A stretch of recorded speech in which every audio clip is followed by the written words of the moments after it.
back to my YouTube channel. If you're new here, my name is OP, and if you are a returnee, thank you so much for always clicking, and thank you for always supporting your girl. Okay, so if you're new here, let me introduce myself to you.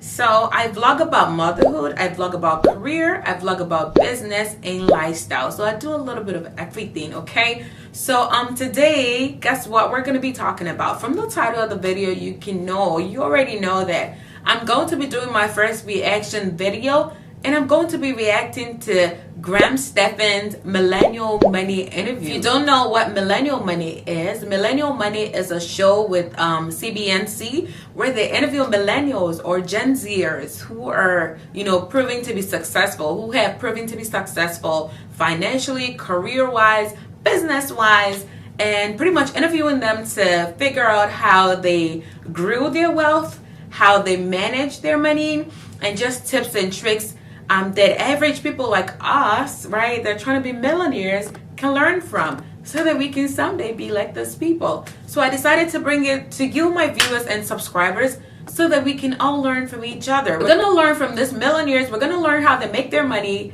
and guess what? We're going to try to incorporate what works for us, right? So I'm gonna break down his interview. We're going to dissect it. I'm gonna give out tips and tricks, that I feel like would be valuable to us as well. So if you're interested, I want you to click that subscribe button before we get started, and also smash that like button for the algorithm. You might probably be wondering, who the hell is Graham Stephan? So hello, Graham Stephan is a YouTuber who makes $6.1 million a year being a YouTuber. Okay, so we're gonna learn how in the world did he make that much money, what's he doing, and how can we learn from it as well. So let's get right into the video. And this is my office. Come on in. Very superstitious, so I always have to sit right here to post a video. If we don't sit right here, we have a bad video. Since 2019, my income has almost tripled. YouTube is very much like a snowball effect, where all the work you put in starts building up that momentum, which builds more momentum, which builds even more momentum. There have been a lot of changes throughout these last 2 years. I've moved to Las Vegas. I now have 5 YouTube channels. I've doubled down on the content I'm putting out, and things are busier than ever. My name is Graham Stephan. I'm 31 years old. I make $6.1 million a year in Las Vegas, Nevada. And this is, wait for it, Millennial Money. All right, guys, so just a few things to point out from his introduction. So apparently he had been interviewed for Millennial Money or on Millennial Money back in 2019. And guess what? This interview was, he did this interview with Millennial Money in December 2021. From 2019 up until December 2021, his income has tripled. So in a world where there was pandemic and a lot of people had to dig and deep into their savings, here's a guy who's been able to triple his income to making $6.1 million a year. So how did he do it? From the introduction right here, we can see that Graham works hard. He's got 5 YouTube channels. Having a YouTube channel, guys, is no joke. Not to talk of having 5 channels, right? And he's able to make all of that money as well. And then we can also see here, I think he's got a girlfriend, and he lives in Vegas. Okay, so just wanted to give that little introduction, but we can see here what we can learn is that he works hard. Yeah, so if you're trying to make money, hard work is definitely one thing that we've seen here that works, right? You've got to be willing to put the work in. Filming YouTube videos is definitely not easy. I'm literally filming this video at 12:11 a.m. Guess what, guys?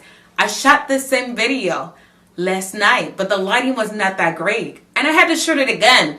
And not to talk of someone who's got 5 YouTube channels. That's a lot of work. Or you've got a job or any side hustle and you're willing to put in the work, then I can see here, you and I can kind of learn that, there's going to be a light at the end of the tunnel, right? Working hard is very essential to wealth building and being financially free as well. So I don't know if all of Graham's money, all of the $6.1 million came all from YouTube, but I'm really curious to see. So let's just keep on watching. But definitely one point that you want to note is number 1, hard work. Are you willing to put the work in? Are you willing to put in the work?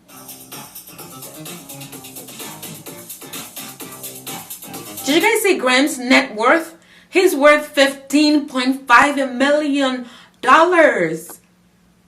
If this guy was single, I'm just saying, Graham, like if you were single, I have friends, I have sisters. I'm just saying, like, dude at 31 years old is doing great. Not even well. He's doing great for himself. Like $15.5 million at 31. I don't know, Lord, please. How much am I going to be worth when I'm 31, Lord? How much? But dude is already doing great. So let's sit back, relax. Let's learn from this guy so we can make money too. So I don't know if all of that 15.5 million, I don't know, like I said, is from just doing YouTube. I'm really curious to learn, you know, if it's just from YouTube. Let's just see. Honestly, 10 hours a day is probably just spent just in front of a computer. So I would say usually I'll wake up anywhere between like 6 a.m. and 7 a.m. And then I walk 20 feet to my office, I close the door, and usually I don't come out until like 6 p.m., sometimes 7, but in that office, I'm just trying to think of video ideas. I'm trying to plan out different concepts. For some reason... So guys, another thing I wanted to point out is he literally takes like, you know, his content creation hustle as a real job. So he wakes up at 6 or 7 a.m. in the morning, works for 10 hours per day. Now, I think that's a lot, being locked in a room. I gotta be honest, I think that's a lot. I hope he does take breaks and all of that stuff and remembers to eat, because that's very essential. And that might not be the case for mothers like us. And that might not be the case for parents. You know, if he has a kid, I don't know if he'll be able to do that. If I don't know. He puts in a lot of hours, a lot of work, right? A lot of hours into what he does, right? Can you imagine, would you ever believe that somebody spends 10 hours per day doing YouTube videos and content creation? But I mean, look at the result though. If you have any child that's interested in content creation, please do not kill their dreams. You might literally just be killing the dream of another millionaire, okay? So there's money in this thing. Let's just keep on watching. But dude puts in the hours. He works from 6 a.m. to like what? He works about 10 hours per day. That's a lot, but he's definitely putting the work in. So if you have a side hustle or a business that you're trying to grow, how much hours are you really putting into it before quitting, before saying it's not working out? Okay, that's a food for thought. I grew up in Los Angeles my entire life. It's really all I knew, and when the pandemic hit, it really made me reevaluate where I wanted to be and where I wanted to work. And once I came up to Las Vegas to see a friend, we really got to experience a different side that I'd never seen before. And I really liked it, and I was able to get so much more for the money. I was able to get so much more space. Everything was less expensive, and that allowed me to expand my entire business in ways that just was not as possible in Los Angeles.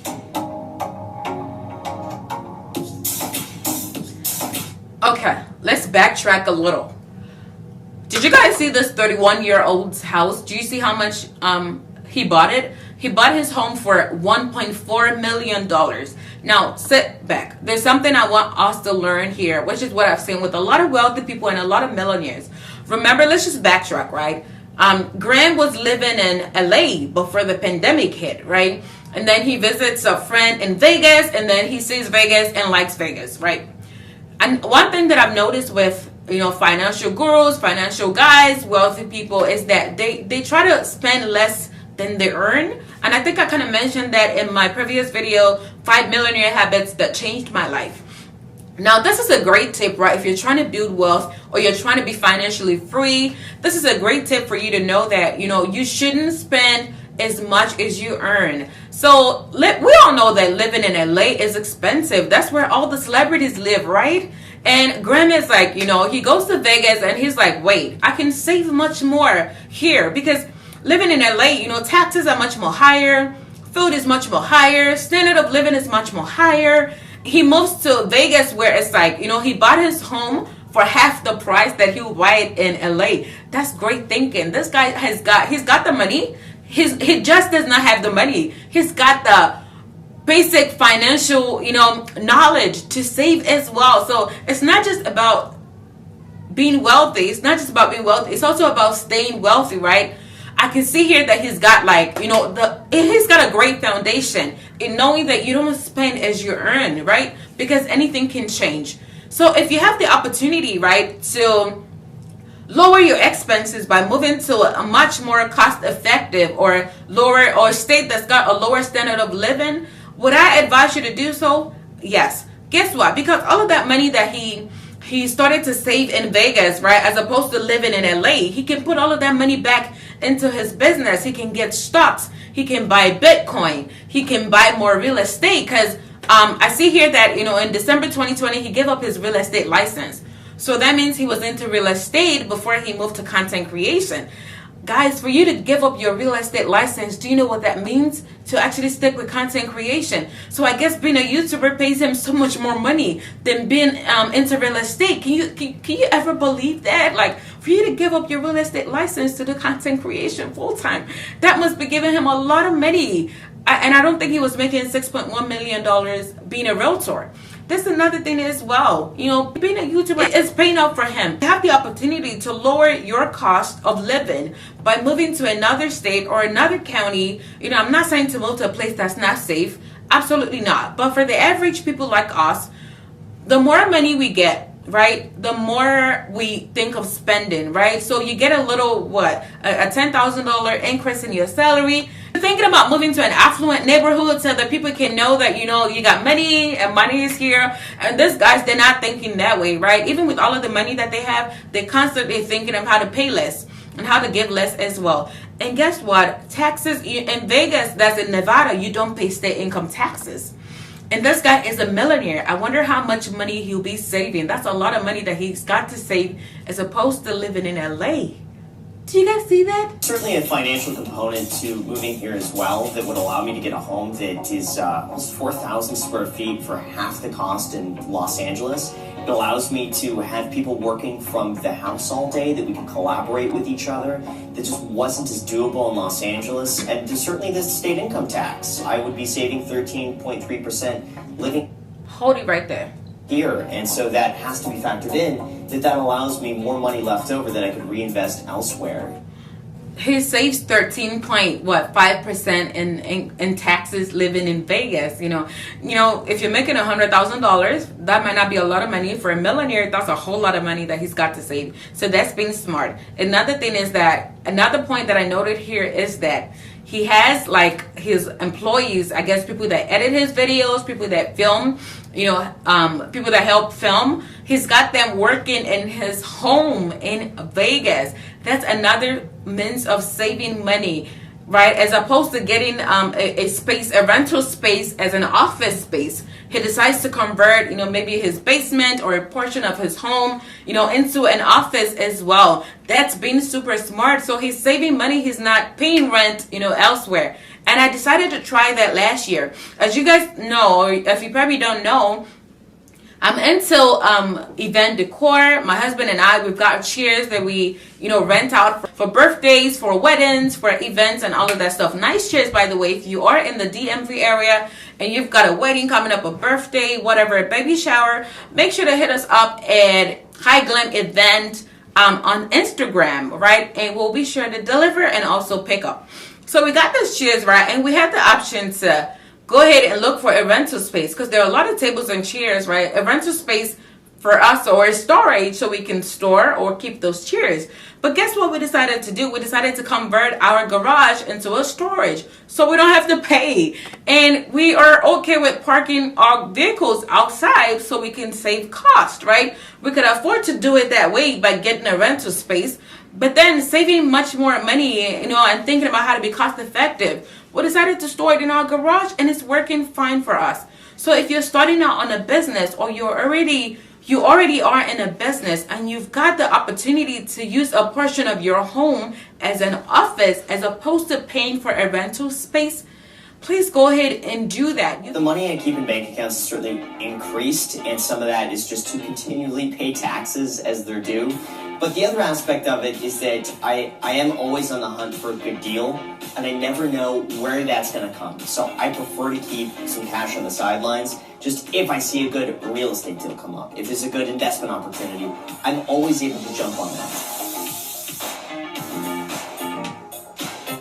Oh my God, guys. So Graham he keeps about $2 million in a savings account. That's great. But another thing I wanted us to note here is, do you see that he saves about $400,000 in a month? That's a lot of money to save, right? In a month. That's a lot of money.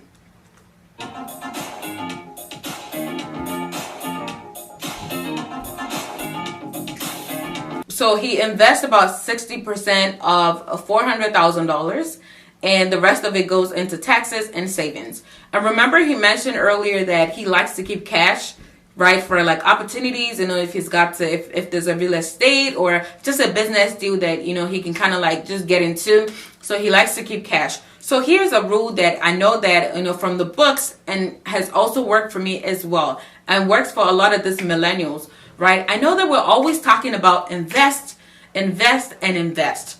You don't want to invest all of your money, right? You don't want to put all of your eggs in one basket. It is essential for you to keep at least 30% of your net worth in cash. I don't mean cash in your house, in banks. So don't come and be like, Opie said to keep cash in my home. Don't do that. That's not smart. It is essential for you, right? If you're on your path to being financially free, to make sure that at least 30% is enough. 40%, I just say 30% is enough. That rule works for me, and I've seen it work for other people as well. To keep that cash in the bank, in savings. Do you know why? Because emergency medical expenses could come up. And also so that when opportunities for, businesses arise, right? And you need money to fund that business. You don't have to go sell your stocks right away. You don't have to go sell your property and real estate right away. You've got enough money to cover up for that moment, and also so that you can also be able to splurge and enjoy life as well.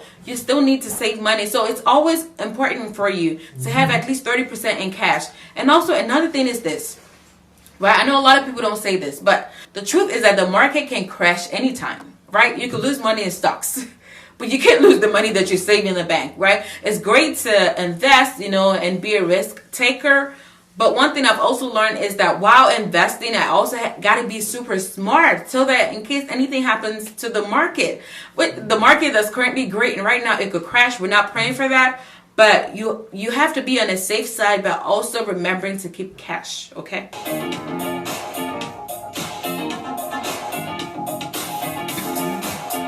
Now we know how much he bought his home for. He bought it for $1.4 million. And remember, he told us that that's half the price that he would have bought it in LA. And he paid $172,000 towards closing costs and to buy his home. Remember, he's a realtor, so he acted as his own agent, so he kind of saved money. He saved 3% on that as well. 3% of the total, that's 3% of $1.4 million that he saved being his own realtor. So if you want to save money in real estate, try getting your own realtor license. You'll be able to save money because you don't have to pay another agent. You can act as your own agent and you get 3% back. The $172,000 is a lot of money, and I wonder why he didn't just buy the home, just kind of buy it and not put it under mortgage. But I guess it's also part of being financially smart because he's paying down that mortgage and he's also building equity as well. So so he can also put all of that the rest of the money into other businesses.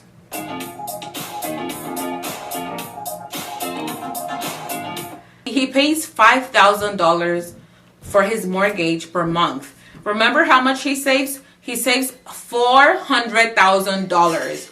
You make $10,000 and your mortgage is $6,000. He is Graham, he saves $400,000, makes about $6.1 million a year, and guess how much he pays for mortgage, for housing? He pays how much?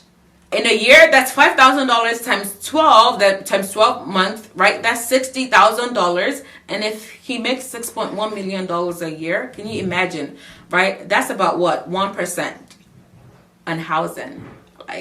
How are you spending your money? The fact that you're making more money shouldn't lead you to get a much bigger space if you don't need it. If you don't need it for family reasons, for more space reasons, you really shouldn't get that big home to impress anyone. As we can see here, $5,000 to saving $400,000. That's just, this dude right here, he got it correct.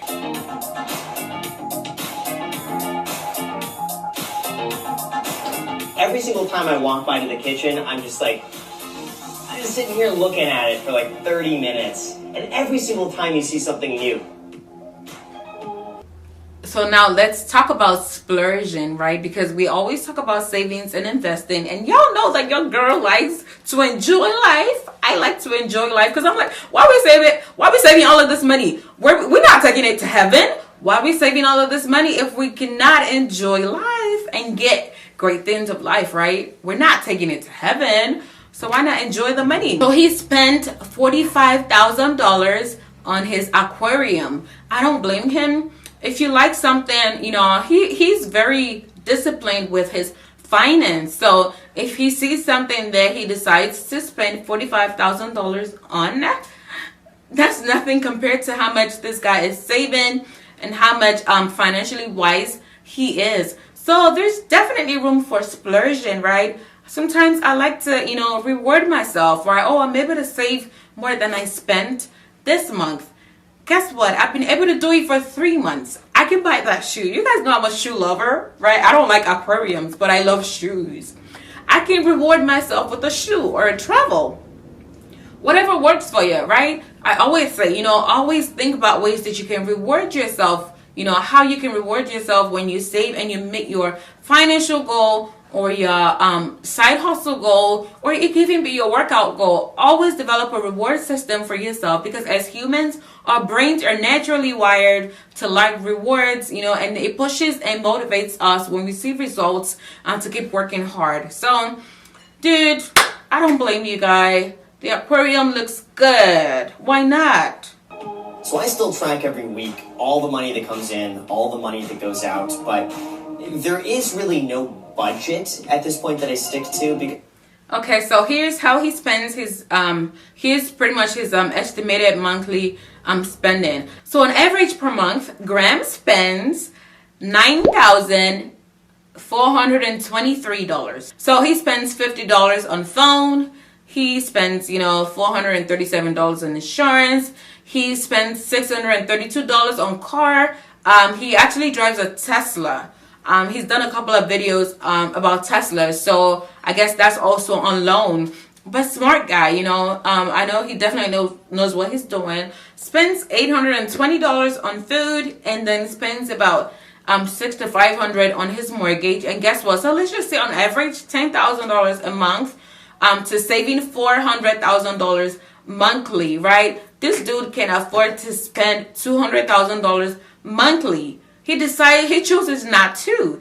And guess what? His money keeps increasing because of the smart choices, smart decisions he has been able to make. How are your finances today? You know, are you spending too much on grocery? Are you spending too much on car? Are you spending too much on utilities? Are you spending too much on miscellaneous? Are you eating out too much? I want you to just kind of review, you know, with everything that we've learned about Graham and how he spends his money.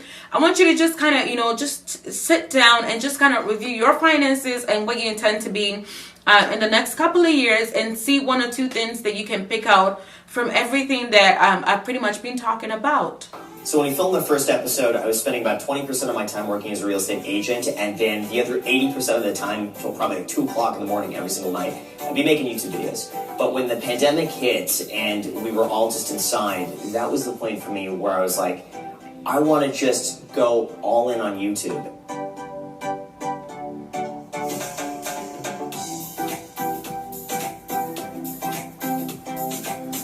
So guys, as we can see here, he started his YouTube channel back in 2017, and he's got 5 channels, and he's got 4.5 million subscribers, you know, on all of his 5 channels. So please, if you didn't start your YouTube channel in 2017, right, and you don't upload videos like literally every day, and you don't work 10 hours per day, please do not complain. Okay, I'm also talking to myself. Please do not complain. Dude works hard. But here's a moment of honesty, right? And here's my opinion, and I'm entitled to my own opinion. I think his formula for success is great. I think he's got great financial knowledge. I think he's got great financial discipline and all of that stuff. But I don't know if Graham's skin color is like mine. I don't know if he'll be entitled or if he'll have the same opportunities as a male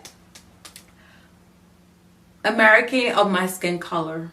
I just gotta be honest, because I feel like black YouTubers, we work so hard, but then I just feel like the algorithm doesn't really work in our favor. And I have to speak like the honest truth. I feel like we work so hard, but then it's like we don't really get as much results as like people of other color. This is my opinion. I gotta be honest with it, but I'm super happy for Graham. I'm super happy for all of his accomplishments and everything that he's been able to achieve in the past 5 years. He really works hard, but I just feel like, you know, if he were to be a black male, I feel like he would have to work 2 times harder than Graham. And I'm not downplaying his hustle. I'm not downplaying his hard work. I'm only just stating the obvious truth that we don't really like to talk about. More into financial commentary because it gives me more content to work off of and to add my own thoughts about.